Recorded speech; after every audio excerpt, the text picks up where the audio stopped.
పెరిగిన ఖర్చుల భారంతో సొంతింటి కలను నెరవేర్చుకోలేని నిరుపేదలకు రాష్ట్ర ప్రభుత్వం సువర్ణ అవకాశాన్ని కల్పించిందని, ఈ అవకాశాన్ని సద్వినియోగం చేసుకుని గృహ నిర్మాణాలను పూర్తి చేసుకోవడం ద్వారా సొంతింటి కలను సాకారం చేసుకోవాలని జిల్లా కలెక్టర్ డాక్టర్ జి లక్ష్మీసా లబ్ధిదారులకు సూచించారు. ప్రధానమంత్రి ఆవాస్ యోజన 1.0 కింద గృహ నిర్మాణం చేపట్టిన లబ్ధిదారులకు యూనిట్ విలువ 1,80,000కు అదనంగా వివిధ వర్గాల వారికి ప్రయోజనం కల్పిస్తూ రాష్ట్ర ప్రభుత్వం జీవోఆర్టీ నెంబర్ 9 విడుదల చేసిందని, ఈ అదనపు లబ్ధితో పేదల సొంతింటి కల సాకారం కానుందని తెలిపారు. బుధవారం కలెక్టర్ లక్ష్మీసా గృహ నిర్మాణ శాఖ అధికారులతో కలిసి కలెక్టరేట్ వీడియో కాన్ఫరెన్స్ హాల్లో మీడియా సమావేశంలో మాట్లాడారు. లబ్ధిదారుల ప్రయోజనాలను దృష్టిలో ఉంచుకుని త్వరితగతిన ఇళ్ల నిర్మాణాలను పూర్తి చేసుకుని సొంతింటిలోకి సగర్వంగా అడుగు పెట్టేందుకు వీలుగా అదనపు రాయితీ మంజూరు చేసినట్లు తెలిపారు. ఎస్సీ, బీసీ లబ్ధిదారులకు 50,000 రూపాయలు, ఎస్టీ లబ్ధిదారులకు 75,000 రూపాయలు, పీవీటీజీకు 1,00,000 అదనపు సాయం అందుతుందని వివరించారు. మీడియా సమావేశంలో గృహ నిర్మాణ PDR Leelarani, DEO Vijayababu, EEG Kapoor పాల్గొన్నారు. Prime minister Awas Yojana urban మళ్ళీ గ్రామీణ అయితే ఉందో దీంట్లో మీకు అందరికీ తెలుసు ఎన్టీఆర్ జిల్లాలో దాదాపుగా 8,396 కుటుంబాలకి ఇల్లు శాంక్షన్ చేయడం జరిగింది ఇంతకుముందు. సో దీంట్లో కన్స్ట్రక్షన్ స్టేజ్లో చాలా ఉన్నారు, కొన్ని స్టార్ట్ చేయకుండా కూడా ఉన్నాయి. దీంట్లో మెయిన్ లిమిటేషన్ ఏమొచ్చిందంటే unit cost. Government of India నుంచి 1,50,000, అలాగే స్టేట్ గవర్నమెంట్ నుంచి 30,000 వేసి 1,80,000 కట్టుకోవడం చెప్పేవాళ్ళు. అందువల్ల చాలా వరకు ఇల్లు ఇన్కంప్లీట్గా ఉండిపోయాయి.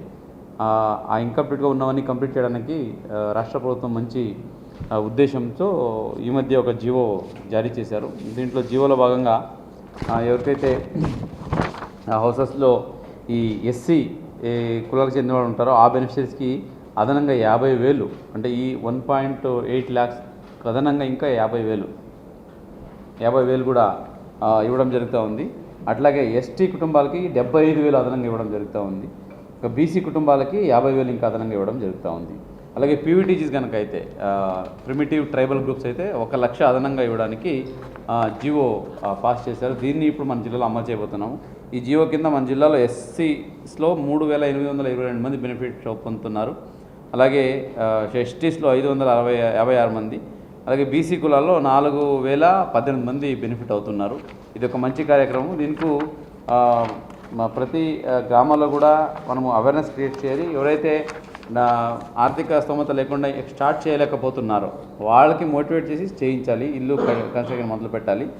దీనికి దశల వారీగా వాళ్ళకి పేమెంట్ కూడా చేయడం జరుగుతుంది. ఇప్పుడు each beneficiary house to house visit చేసి వాళ్ళు ఎవరైతే ఇంకా స్టార్ట్ చేసుకోలేదో సో వాళ్ళకి కూడా మోటివేట్ చేయడానికి మనము మార్చ్ 10వ తారీఖు నుంచి వీ విల్ టేక్ డ్రైవ్ లాగా టేకప్ చేస్తాము. సో వాళ్ళు స్టార్ట్ చేయగానే వాళ్ళకి ఎఫ్టీఓ అప్లోడ్ చేయగానే ఫస్ట్ పేమెంట్ వాళ్ళ ఖాతాలో పడుతుంది.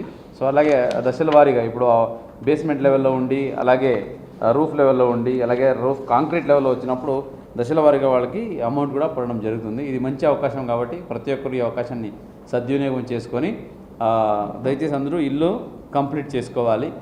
దీనికి ఈ వేరే ఎక్కడ ఏ రాష్ట్రంలో కూడా ఇంత ఉపయోగం, ఇంత అనుకూలంగా ఉన్న పాలసీ లేదు. ఓన్లీ గవర్నమెంట్ ఆఫ్ ఇండియా నుంచి ఇచ్చేదాన్ని బట్టి కట్టిస్తున్నారు. ఇక్కడ స్టేట్ నుంచి అదనంగా ఇంకా 50,000 కుటుంబాలకు ఇవ్వడము, లేదా 75,000 ఎస్టీ కుటుంబాలకు ఇవ్వడము, 1,00,000 పీవీటీజీ కుటుంబాలకు ఇవ్వడము చాలా మంచి పరిణామం. దీన్ని దయచేసి అందరూ ఉపయోగించుకోవాలి.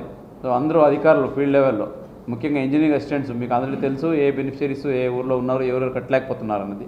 వాళ్ళందరూ ఈ స్కీమ్ని ఉపయోగించుకొని